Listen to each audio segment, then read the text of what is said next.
جو علم دے وہ سب سے بہترین ہے، لینے دینے کا نفع۔ السلام علیکم ورحمۃ اللہ وبرکاتہ۔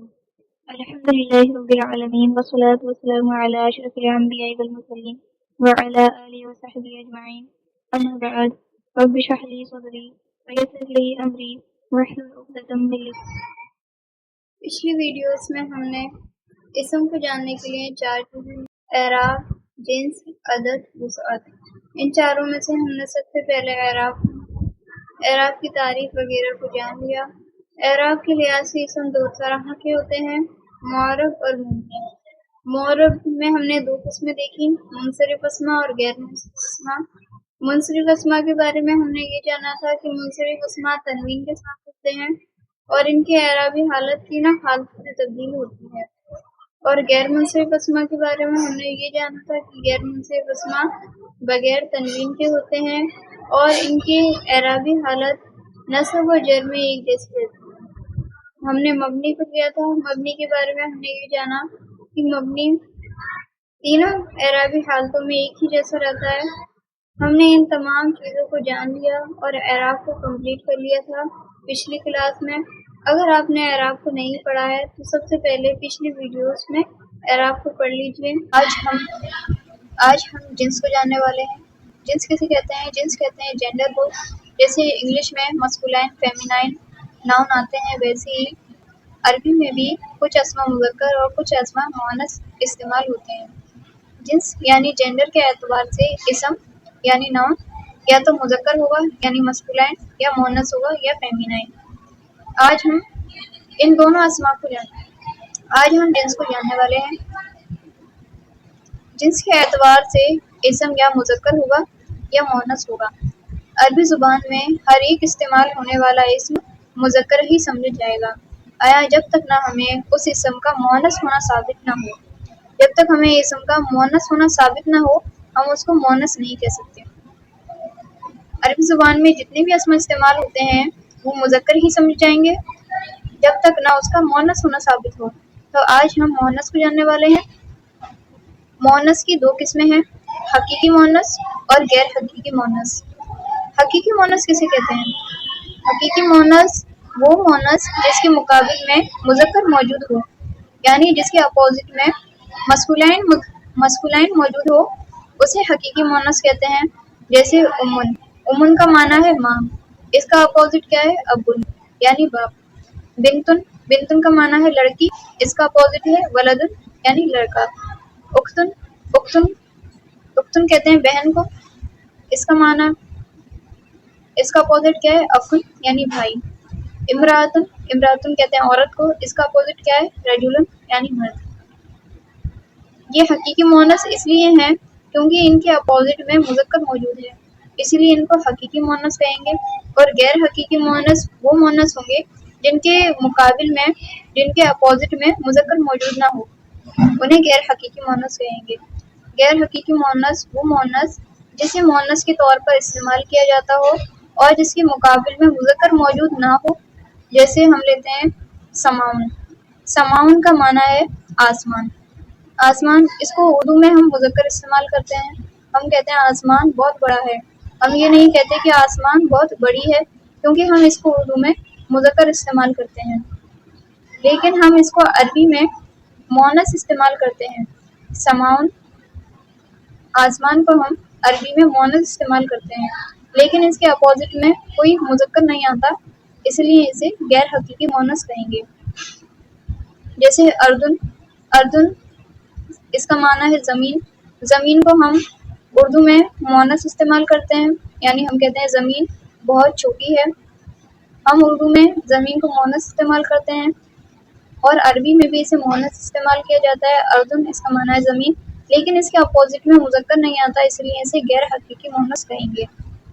غیر حقیقی مؤنث کی 2 قسمیں ہیں: پہلی علامتی مؤنث، دوسرا سماعی مؤنث۔ ہم جانیں گے علامتی مؤنث کسے کہتے ہیں۔ علامتی مؤنث ایسا مؤنث جس میں مؤنث کی کوئی علامت پائی جائے اسے علامتی مؤنث کہتے ہیں۔ ہم مؤنث کی 3 علامات کو جانیں گے۔ پہلی علامت یہ ہے جن اسما کے آخر میں بولتا ہو، جیسے غرفتن کا معنی ہے کمرہ، اس کے آخر میں بولتا آئی ہے۔ مونس کی علامت آئی ہے، اسی لیے اس اسم کو ہم مونس سمجھیں گے۔ کمرے کو ہم اردو میں تو مذکر استعمال کرتے ہیں، ہم کہتے ہیں یہ کمرہ چھوٹا ہے، ہم اردو میں اس کو مذکر استعمال کرتے ہیں، لیکن عربی میں ہم اس کو مونس استعمال کریں گے کیونکہ اس کے آخر میں غلط آئی ہے۔ جیسے کہ ہم کہیں مروحتن، مروحتن کا معنی ہے پنکھا، ہم اس کو اردو میں مذکر استعمال کرتے ہیں، جیسے ہم کہتے ہیں پنکھا چلتا ہے، ہم اس کو اردو میں مذکر استعمال کر رہے ہیں، لیکن اس کو عربی میں مونس سمجھا جائے گا کیونکہ اس کے آخر میں غلط آئی ہے، مونس کی علامت ہے، تو ہم مروحتن کو مونس استعمال کریں گے۔ جیسے اسامہ لڑکوں کا نام ہوتا ہے، لیکن اس کے آخر میں غلط آئی ہے، تو ہم اس اسم کو مونس سمجھیں گے۔ اور دوسری علامت ہے مونس کی الف ممدودہ۔ الف ممدودہ کسے کہتے ہیں؟ کسی بھی اسم کے آخر میں الف اور حمزہ آ جاتا ہے اسے الف ممدودہ کہتے ہیں۔ جیسے صحراؤ، صحراؤ کسے کہتے ہیں؟ ریگستان کو، ڈیزرٹ کو۔ صحراؤ اس کے آخر میں الف اور حمزہ ہے، مونس کی علامت ہے، اسی لیے اس اسم کو ہم مونس سمجھیں گے۔ جیسے کہ خضراؤ، اس اسم کے بھی آخر میں الف اور حمزہ ہے، تو ہم اس میں مونس کی علامت ہے، تو ہم اس اسم کو مونس سمجھیں گے۔ جیسے بیداؤ، اس کے آخر میں بھی مونس کی علامت ہے الف ممدودہ، تو ہم اس اسم کو بھی مونس سمجھیں گے۔ جیسے صفراؤ، اس کے آخر میں بھی الف اور حمزہ ہے، مونس کی علامت ہے، اسی لیے ہم اس اسم کو بھی مونس سمجھیں گے۔ اور یہ غیر منصرف اسماء ہیں، اس کو حالت رفع میں صحراؤ، حالت نصب میں صحرا، حالت جر میں صحرا۔ اور تیسری علامت ہے مونس کی تیسری علامت ہے الف مقصورہ۔ الف مقصورہ کسے کہتے ہیں؟ جیسے کہ موسیٰ، عیسیٰ، سلمیٰ، کبریٰ، صغریٰ، اس کے آخر میں الف مقصورہ استعمال ہوئی ہے، مونس کی علامت ہے، تو ہم ان اسم کو مونس سمجھیں گے۔ علامت مونس کی 3 علامات کو ہم نے جان لیا۔ پہلی علامت جن اسما کے آخر میں بولتا ہو، دوسری علامت الف ممدودہ جس اسم کے آخر میں الف اور حمزہ ہو، اور تیسری علامت تھی الف مقصورہ۔ ہم نے علامت مونس کی ان تینوں علامات کو جان لیا۔ اب ہم جانیں گے سماعی مونس کے بارے میں۔ سماعی مونس وہ مونس ہے جو ہم نے عربوں سے سنے ہیں، جنہیں اہل زبان مونس بولتے ہیں۔ جیسے شمسن، شمسن کا معنی ہے سورج۔ جیسے سورج کو ہم اردو میں مذکر استعمال کرتے ہیں، ہم کہتے ہیں سورج بہت بڑا ہے، لیکن عربی میں عرب کے جو لوگ ہیں وہ اس کو مونس استعمال کرتے ہیں، اس لیے ہم ان اسما کو مونس استعمال کریں گے۔ سماعی مونس کے کچھ زمرے ہیں ہواؤں کے نام، جیسے ریحن، ریحن کا معنی ہے ہوا۔ ہواؤں کے اور بھی کچھ نام ہیں۔ سرسرن، اس کا معنی ہے، اس کو استعمال ٹھنڈی ہوا اور تیز ہوا کے لیے استعمال کیا جاتا ہے۔ سرسرن کا معنی ہے ٹھنڈی ہوا یا تیز ہوا۔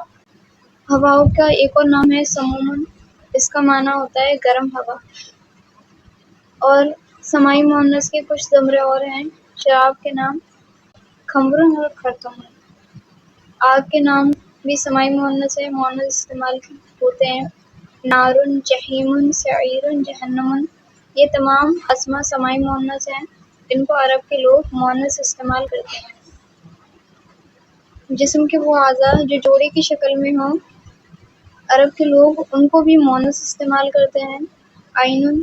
عینن، کیونکہ عینن کا معنی ہے آنکھ، کیونکہ یہ جوڑے کی شکل میں ہے، اس لیے اس کو ہم مونس استعمال کریں گے۔ جسم کے وہ اعضاء جو جوڑے کی شکل میں ہوں، ان کو عرب کے لوگ مونس استعمال کرتے ہیں۔ جیسے اذنن کا معنی ہے کان، اس کو بھی عرب کے لوگ مونس استعمال کرتے ہیں۔ جیسے یدن کا معنی ہے ہاتھ، کیونکہ یہ جوڑے کی شکل میں ہے تو ہم ان کو بھی مونس استعمال کریں گے۔ جیسے قدمن کا معنی ہوتا ہے پیر، کیونکہ یہ بھی جوڑے کی شکل میں ہے تو ہم ان کو بھی مونس سمجھیں گے۔